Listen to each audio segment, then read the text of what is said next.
Hey Colts, it's Mrs. Hladun. It is Wednesday evening, and I'm here to do some reading from Percy Jackson, The Lightning Thief. We're going to read chapter 11, which is called We Visit the Garden Gnome Emporium. And in chapter 10, where we left off, Percy and Annabeth and Grover left on a quest to go to the West Coast, and they first took a bus, and when they got on the bus, the Furies were there, including Mrs. Dodds, and they were able to escape the Furies, but in the process, the bus blew up. So there you go. So here we go. Chapter 11. We visit the Garden Gnome Emporium. In a way, it's nice to know there are Greek gods out there because you have somebody to blame when things go wrong. For instance, when you're walking away from a bus that's just been attacked by monster hags and blown up by lightning, and it's raining on top of everything else, most people might think that's just really bad luck. When you're a half-blood, you understand that some divine force really is trying to mess up your day. So there we were, Annabeth, Grover, and I, walking through the woods along the New Jersey riverbank, the glow of New York City making the night sky yellow behind us, and the smell of the Hudson reeking in our noses. Grover was shivering and braying, his big goat eyes turned slit-pupiled and full of terror, 3 kindly ones, and all at once. I was pretty much in shock myself. The explosion of bus windows still rang in my ears, but Annabeth kept pulling us along, saying, "Come on, the farther away we get, the better." All of our money was back there, I reminded her. Our food, our clothes, everything. Well, maybe if you hadn't decided to jump into the fight. What did you want me to do? Let you get killed? You didn't need to protect me, Percy. I would have been fine. Sliced like sandwich bread, Grover put it, but fine. Shut up, goat boy, said Annabeth. Grover brayed mournfully. Tin cans, a perfectly good bag of tin cans. We sloshed across muddy ground through nasty, twisted trees that smelled like sour laundry. After a few minutes, Annabeth fell into line next to me. Look, her voice faltered. I appreciate your coming back for us, okay? That was really brave. We're a team, right? She was silent a few more steps. It's just that if you died, aside from the fact that it would really suck for you, it would have meant that the quest was over. This may be my only chance to see the real world. The thunderstorm had finally let up. The city glow faded behind us, leaving us in almost total darkness. I couldn't see anything of Annabeth except a glint of her blonde hair. You haven't left Camp Half-Blood since you were 7, I asked her. No, only short field trips. My dad, the history professor. Yeah, it didn't work out for me living at home. I mean, Camp Half-Blood is my home. She was rushing her words out now, as if she were afraid somebody might try to stop her. At camp, you train, and that's all cool and everything, but the real world is where the monsters are. That's where you learn whether you're any good or not.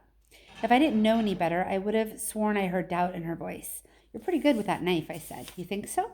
Anybody who can piggyback ride a Fury is A-okay by me. I couldn't really see, but I thought she might have smiled.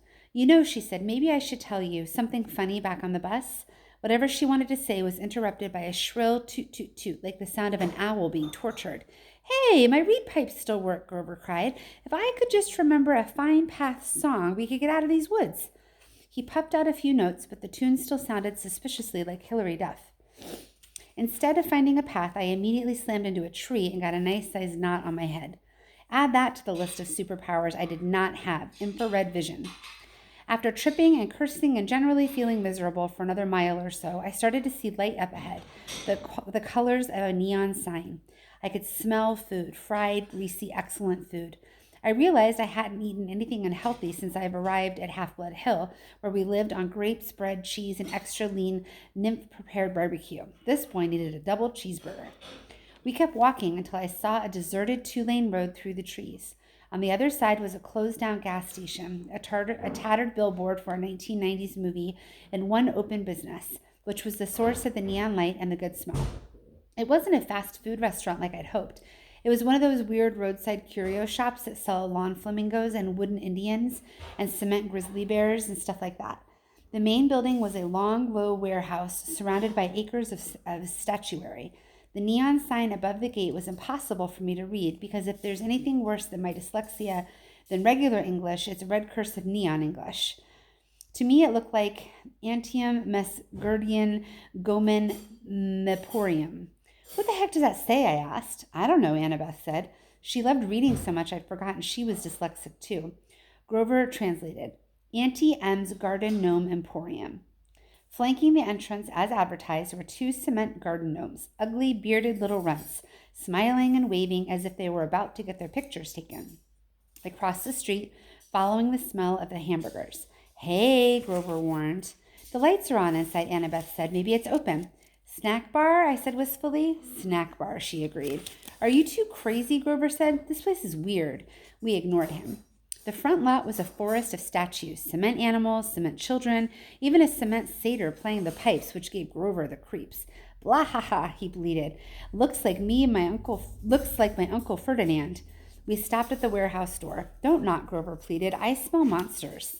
Your nose is clogged from the Furies, Annabeth told him. All I smell is burgers. Aren't you hungry? Meat, he said scornfully. I'm a vegetarian. You eat cheese enchiladas in aluminum cans, I reminded him. Those are vegetables. Come on, let's leave. These statues are looking at me. Then the door creaked open, and standing in front of us was a tall Middle Eastern woman. At least I assumed she was Middle Eastern, because she wore a long black gown that covered everything but her hands, and her head was completely veiled. Her eyes glinted behind a curtain of black gauze, but that was about all I could make out. Her coffee-colored hands looked old, but well manicured and elegant, so I imagined she was a grandmother who'd once been a beautiful lady. Her accent sounded vaguely Middle Eastern, too. She said, Children, it's too late for you all to be out alone. Where are your parents?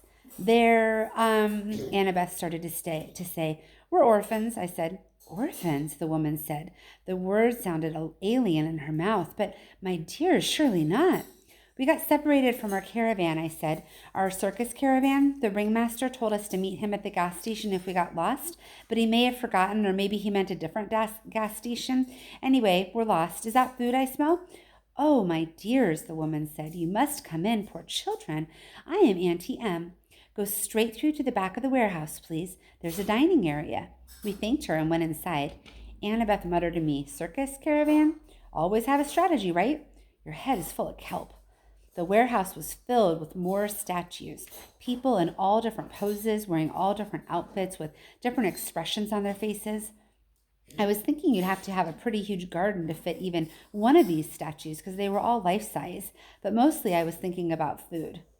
Okay, I have to pause here.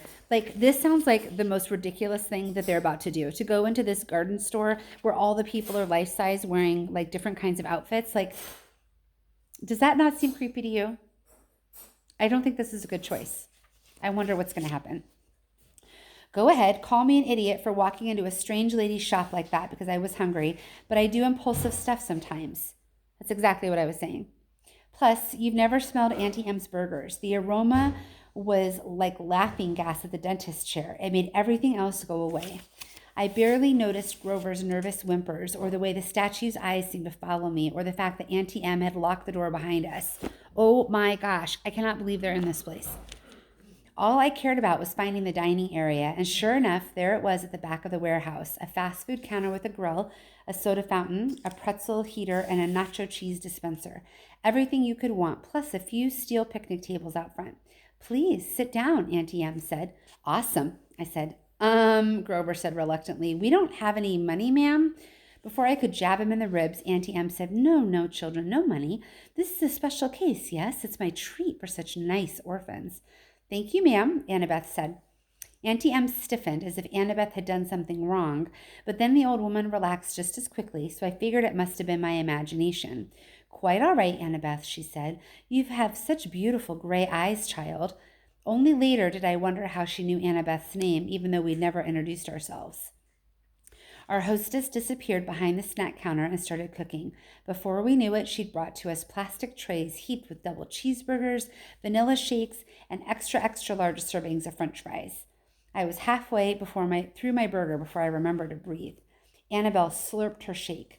Grover picked at the fries and eyed the tray's waxed paper liner as if he might go for that, but he still looked too nervous to eat. What's that hissing noise? He said. I listened but didn't hear anything. Annabeth shook her head. Hissing, Auntie M said. Perhaps you hear the deep fryer oil. You have keen ears, Grover. I take vitamins for my ears.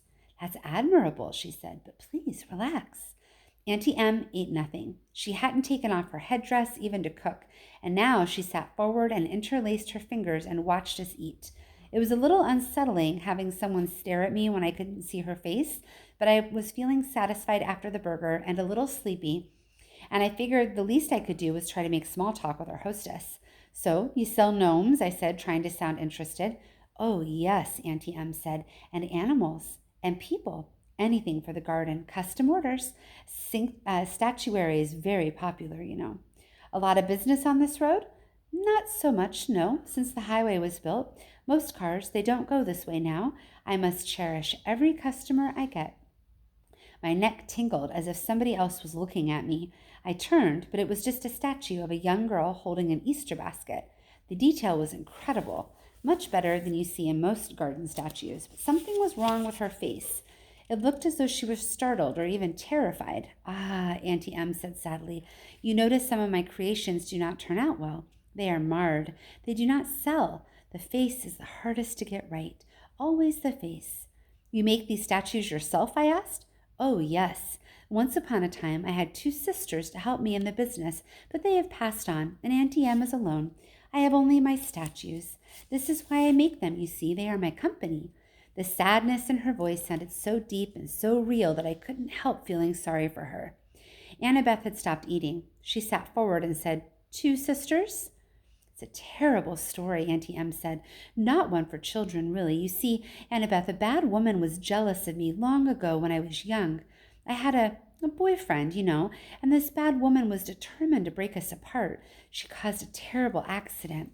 My sisters stayed by me. They shared my bad fortune for as long as they could, but eventually they passed on. They faded away. I alone have survived, but at a price, such a price. I wasn't sure what she meant, but I felt bad for her. My eyelids kept getting heavier, my stomach making me sleepy. Poor old lady. Who would want to hurt someone so nice? Percy? Annabeth was shaking me to get my attention. Maybe we should go. I mean, the ringmaster will be waiting. She sounded tense. I wasn't sure why. Grover was eating the wax paper off the tray now, but if Auntie Em found that strange, she didn't say anything. Such beautiful gray eyes, Auntie Em told Annabeth again. My, yes, it's been a long time since I've seen gray eyes like those. She reached out as though to stroke Annabeth's cheek, but Annabeth stood up abruptly. We really should go. Yes, Grover swallowed his wax paper and stood up. The ringmaster is waiting. Right. I didn't want to leave. I felt full and content. Auntie Em was so nice. I wanted to stay with her a while. Please, dears, Auntie Em pleaded. I so rarely get to be with children. Before you go, won't you at least sit for a pose? A pose, Annabeth said warily. A photograph. I will use it to model a new statue set. Children are so popular, you see. Everyone loves children.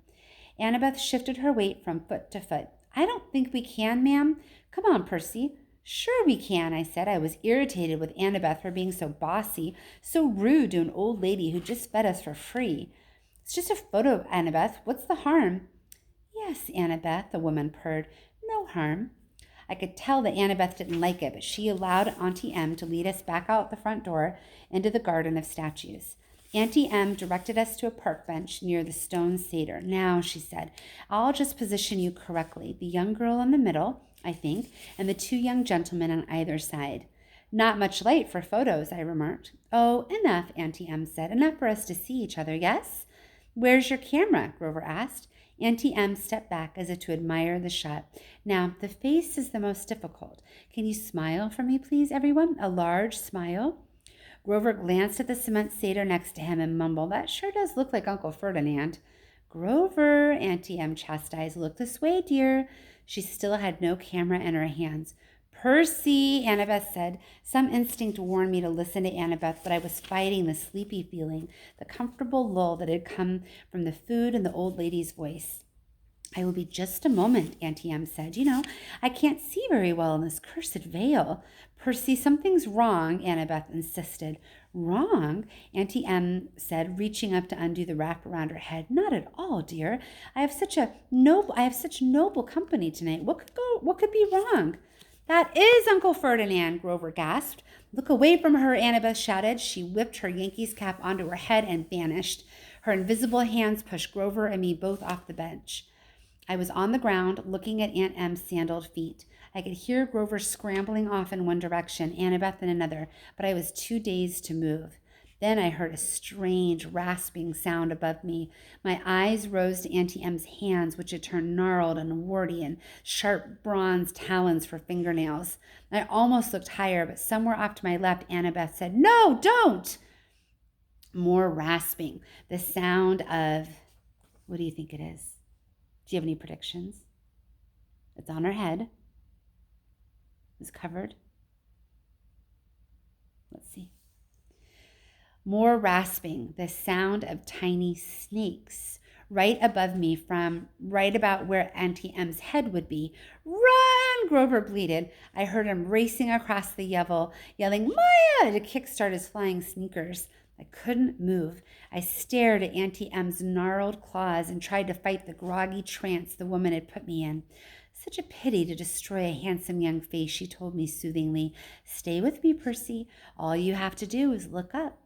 I fought the urge to obey. Instead, I looked to one side and saw those glass spheres people put in gardens, a gazing ball. I could see Auntie M's dark reflection in the orange glass. Her headdress was gone, revealing her face as a shimmering pale circle. Her hair was moving, writhing like serpents. Auntie M. Auntie M. How could I have been so stupid? Think, I told myself. Okay, do you know what the M stands for? I don't know if you know this. Snakes on the head. It's a woman. First letter of her name starts with an M. Do you know who that is? Hey, Luke, you know which chapter we're on? The Medusa chapter. Oh, so exciting. Okay, but I couldn't think, I told myself. How did Medusa die in the myth? But I couldn't think. Something told me that in the myth, Medusa had been asleep when she was attacked by my namesake, Perseus. She wasn't anywhere near asleep now. If she wanted, she could take those talons right now and rake open my face. The gray-eyed child one did this to me, Percy, Medusa said. And she didn't sound anything like a monster. Her voice invited me to look up, to sympathize with the poor old grandmother, Annabeth's mother. The cursed Athena turned me from a beautiful woman into this. Don't listen to her, Annabeth's voice shouted somewhere in the statuary. Run, Percy! Silence, Medusa snarled. Then her voice modulated back to a comforting purr. You see why I must destroy the girl, Percy. She is my enemy's daughter. I shall crush her statue to dust. But you, Percy, you need not suffer. No, I muttered. I tried to make my legs move. Do you really want to help the gods? Medusa asked. Do you understand what awaits you in this foolish quest, Percy? What will happen if you reach the underworld? Do not be a pawn of the Olympians, my dear. You will be better off as a statue. Less pain, less pain. Percy! Behind me, I heard a buzzing sound like a 200-pound hummingbird in a nosedive. Grover yelled, Duck! I turned, and there he was in the night sky, flying from 12 o'clock with his winged shoes fluttering. Grover holding a tree branch the size of a baseball bat. His eyes were shut tight. His head twitched from side to side. He was navigating by ears and nose alone. Duck, he yelled again. I'll get her. That finally jolted me into action. Knowing Grover, I was sure he'd miss Medusa and nail me.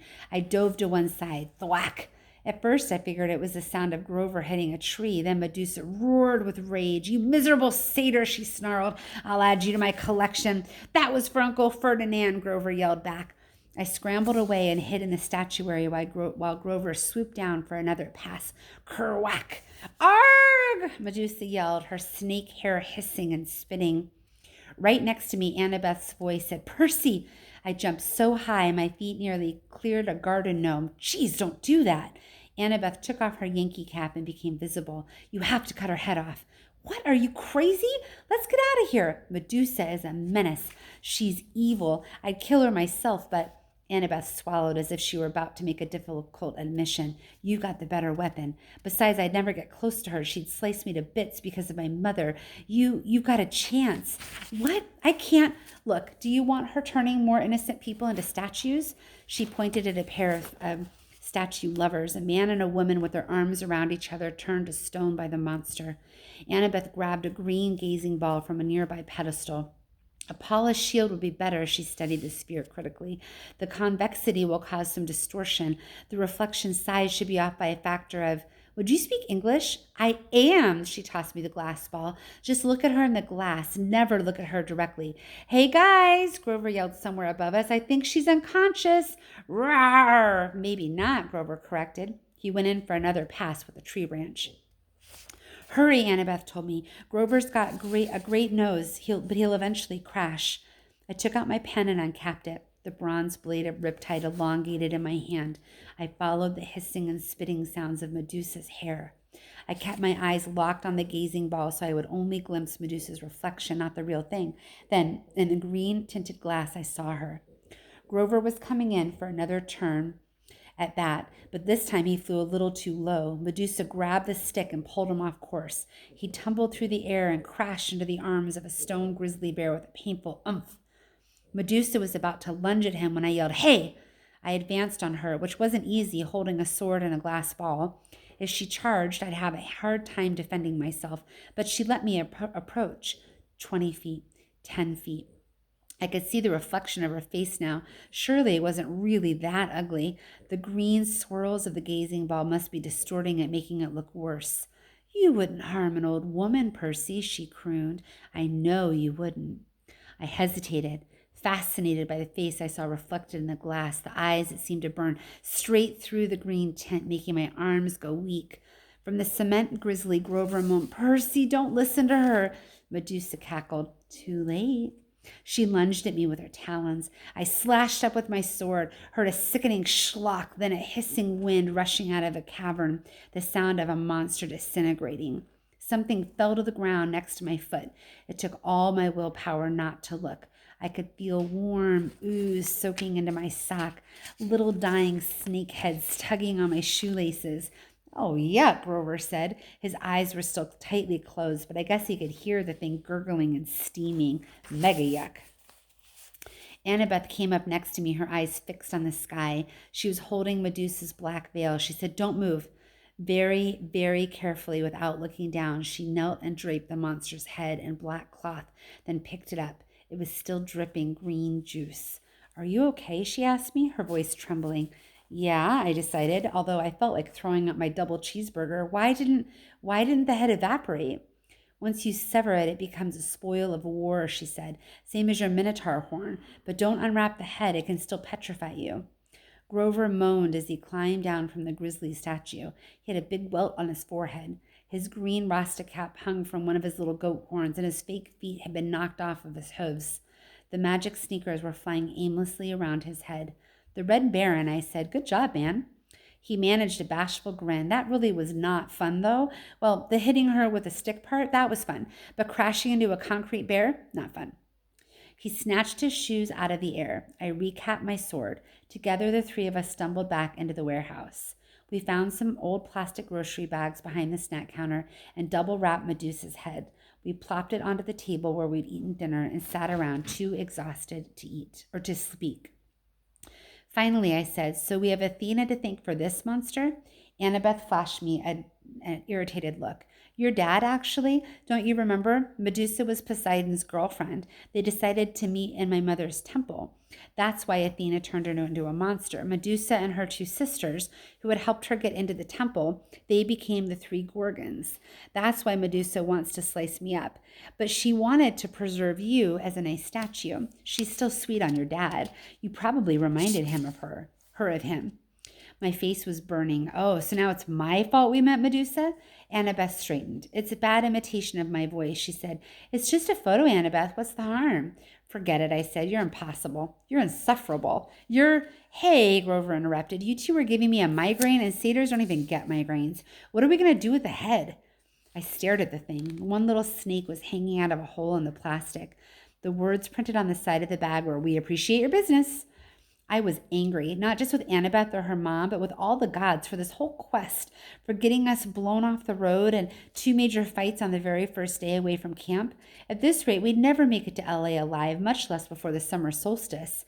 What did Medusa say? "Do not be a pawn of the Olympians, my dear. You would be better off as a statue." I got up. "I'll be back."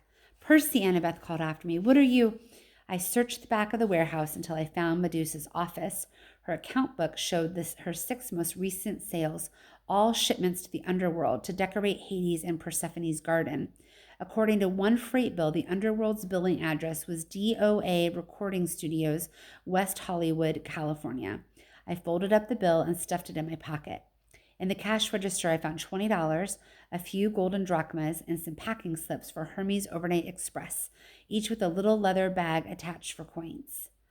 I rummaged through the rest of the office until I found the right size box.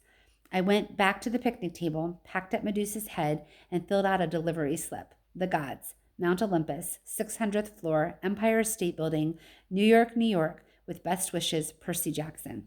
They're not going to like that, Grover warned. They'll think you're impertinent. I poured some golden drachmas in a pouch. As soon as I closed it, there was a sound like a cash register. The package floated off the table and disappeared with a pop. I am impertinent, I said. I looked at Annabeth, daring her to criticize. She didn't. She seemed resigned to the fact that I had a major talent for ticking off the gods. Come on, she muttered. We need a new plan. Okay, after we're done with this book, I encourage you to watch the movie. And that scene in the movie is like totally had an impact on me. I totally remembered what was going to happen based on the movie, even though I don't really remember the rest of the story. So I hope you enjoyed that as much as I did. Don't go into any garden gnome shops because you never know if there might be a monster waiting for you. All right, friends, I will see you tomorrow. Sorry. Next chapter is called We Get Advice from a Poodle. We'll find out. I have no idea what that's about. I'll see you guys tomorrow, okay? Bye, friends.